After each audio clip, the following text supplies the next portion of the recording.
I wanted to talk about something I was kind of thinking of. Uh, it's like this topic of kind of thinking of supplements or whatever you use, additional things that you use, thinking of them as tools. Um, this is a perspective I kind of learned of from my friend Calvin, who's great lifter and stronger lifter than me, more experienced, very wise, wiser than me, older than me, a really good friend. Um, he would always say, I'd ask like, oh, like, do you like using a belt, or do you like using straps, or what do you think of these different things? And he'd say, they're all tools, and he at a certain point, um, like just different supplements and stuff, he would say, oh, like, it's a tool. It's something I'm using, but it's a tool. Like, you do the work. And I thought that's a good point. Is you can kind of think of it this way, that like, oh, like someone's um, doing it or they're not, or like they're natural or they're not. All of that's kind of bullshit. Rather, you can think of it as the person is just a person, and whatever they're using after that are tools to help them.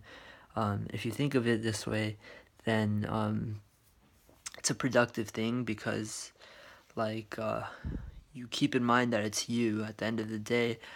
You, who you are, the person you, um, like your name and who you are, that might be changing and shifting, but there's a certain like essence that you are, and what composes you is what composes you. And then after that, it's like you lifting the weight, but then after that, if you're like, say, using straps, that's a tool that's helping you, or you're using a belt, that's a tool that's helping you.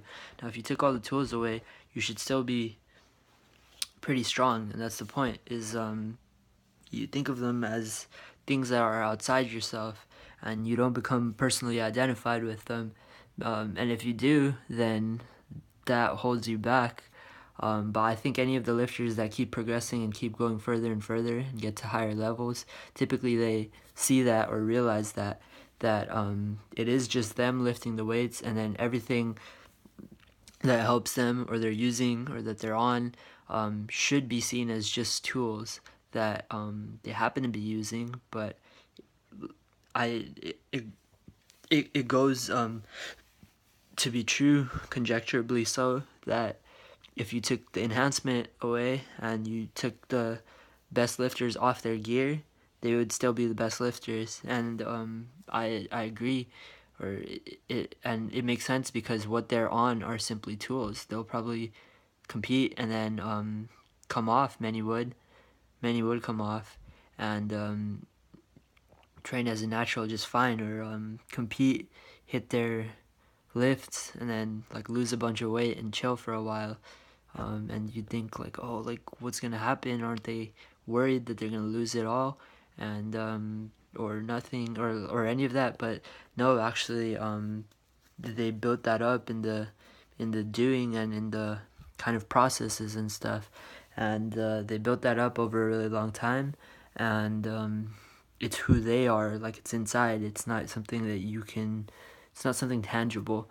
It's attached to their essence. So then, now they're not working. Maybe they don't need their tools as much, so they put the tools back in the tool shed and dust them off, and then when season comes again, they can take them out of the tool shed and use them again. Or, oh, okay, like before I use these tools, now I can use these tools. And there's a beauty in that, because if you're not personally attached and personally identified to your tools, then you can detach from them, you can get away from them, and then you can use them again like later on. So, and you can experiment, you can use a mix, you use some tools, and then another time you use just one of them, another time you use a different mix of them, and that way you can keep experimenting, you keep growing. Versus if you're like, oh, like I have to always use straps, or I have to always wear a belt no matter what, or I always have to be running test and deca, and that's it, and I can never be off of that. If that's the case, or whatever the case, and you get personally attached or personally identified, it holds you back because you suddenly you're limited by that one tool, and you can't you make it a part of yourself, and that limits you because you're suddenly not limited to just who you are and who your true essence is, but you're limited to like this tool that's like attached to you, and it's like, oh, like the limitations of the tool are like limitations that you'll have yourself, if that makes sense. Perhaps any tool does come with upsides but downsides as well, or maybe some pro but always some con, or even if it seems like all pros, maybe there's some con inherent within that. Like if you were happy all the time and that would maybe not be such a good thing, or if it's sunny all the time, like all the crops would die, or good comes with bad, and tools come with their list of pros and cons. I think all tools do, and I think it's just a useful perspective to see that things are tools, and then you're you, and that's all you are. And if you choose to take a tool, use a tool, you can use it for a while, and enjoy the results, and know that it's helping you, but it's not that you're like a different person if you take it. Rather, it's just a tool you're using, but at the same time, it should be that it's simply a tool, but it's like an extension of yourself, something that's kind of helping you and enhancing your performance slightly, but it's still you lifting it, and you should be pretty good still if you took away the tool. And the people that think that this is what's causing it, that's never the case. A lot of the time we even think that the person using the tool thinks that oh, like crap, like they realize suddenly that this tool is helping them all this much, and if it wasn't, then maybe they wouldn't be able to do it.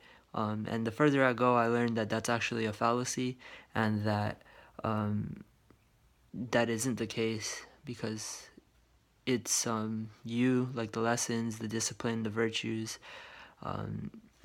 you putting in the work that built it. And like while the tool might have massively helped or helped a great deal, it's simply that something that helped, but helped you, and helped you, that was doing kind of committing to, and adhering to the discipline, adhering to the consistency, and sticking to those virtues and growing them like very gradually over time. That's what counts, and the tools simply help that. So that's a perspective I think that helps. Thinking of anything you supplement or use or have to help you aid your performance, both in the gym or outside the gym, and like nutrition or other things. Think of them as tools. Don't be personally attached or identified to any of them. You should be able to step away from all of them if needed, and do it for a while, and maybe time to time just be off, just to be off, or just not use it, just to not use it. Train without a belt. Hop off your gear once in a while. It's something that's good because you see the contrast and you remember what it's like to just be you off everything. And the beautiful thing is you find that as time grows, you get better, you, truly you, without all the tools. And that's the purpose of tools, is to kind of help you, but then without them, you're still growing too. And it's just something that helps. But still, you see that over time, that you continue to grow and get better, even with their aid, or without their aid. So you're pretty good, and then over time you're even better, and that's both times you can kind of check without the tools, and you'll be pretty good. So it's just something to think about. Think of anything extra that you use or that helps you as tools, and not something that you're dependent on, and definitely not something that's a part of you.